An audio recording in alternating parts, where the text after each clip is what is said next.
நாட்டுக்காக உழைப்பதற்கே அண்ணா பிறந்தார்.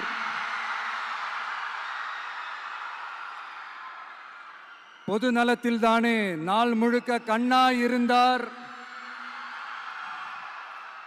அப்படின்ட்டு எம்ஜிஆர் அவர்கள் ஒரு பாட்டு ஒன்று பாடியிருக்கிறாங்க, கேட்டிருப்பீங்க. அப்படிப்பட்ட நம்ம காஞ்சி தலைவர் அறிஞர் அண்ணா அவர்கள் பிறந்த மாவட்டம் தான் இந்த காஞ்சிபுரம் மாவட்டம்.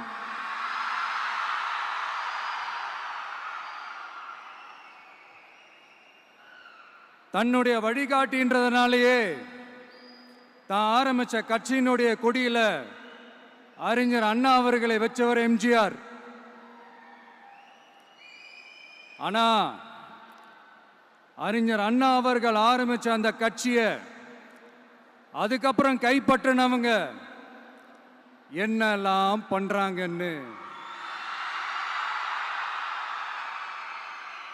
நான் சொல்லிதான் உங்களுக்கு தெரியணுமா என்ன? மக்களே, உங்களுக்கு தான் அது நல்லா தெரியுமே.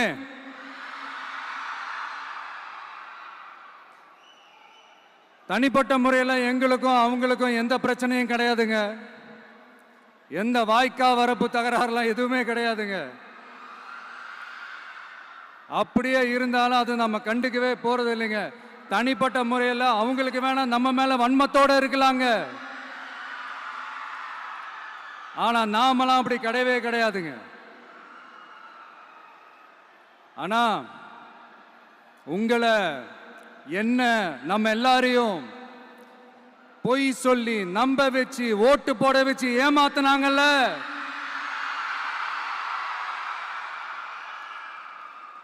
அப்படி ஏமாத்தி ஆட்சிக்கு வந்து நல்லது செய்யற மாதிரி நடிக்கிறாங்கல்ல, நாடகம் ஆடுறாங்கல்ல, அவங்கள எப்படி நம்ம கேள்வி கேட்காம இருக்க முடியும்? அதனால அவங்கள நம்ம கேள்வி கேட்காம விட போறதே இல்லை.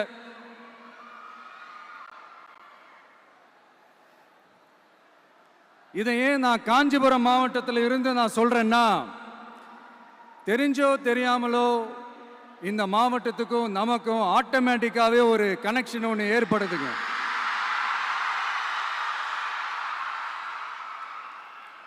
ஏன்னா நம்மளுடைய முதல் கள பயணத்தை தொடங்கினதே பரந்தூர்ல இருந்து தான்.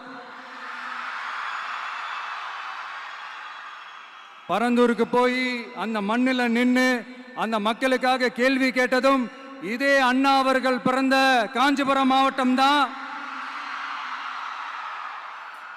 இன்னைக்கு ஒரு பெரிய மனவேதனைக்கு அப்புறம் இந்த மக்கள் சந்திப்பு நிகழ்ச்சிக்கு வந்திருக்கிறதும் அதே அண்ணா அவர்கள் பிறந்த காஞ்சிபுரம் மாவட்டம் தான்.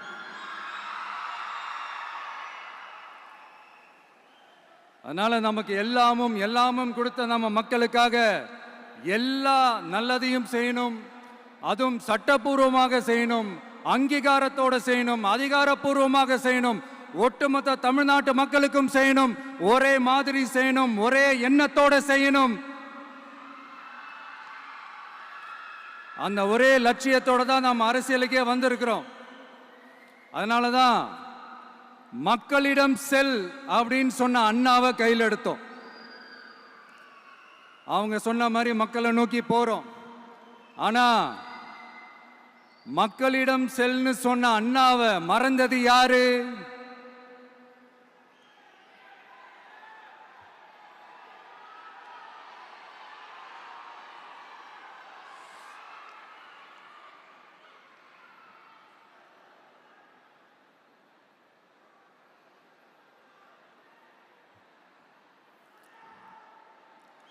கொள்கையா? அதனப்பா கிலோ என்ன விலை என்னன்னு கேட்கிற அளவுக்கு அப்படி ஒரு கட்சியை ஒன்று நடத்திக்கிட்டு அந்த கட்சியினுடைய தலைவர் தமிழ்நாட்டு முதல்வர் சொல்றாரு, நமக்கு கொள்கை இல்லையா? எப்படி நமக்கு கொள்கை இல்லையா?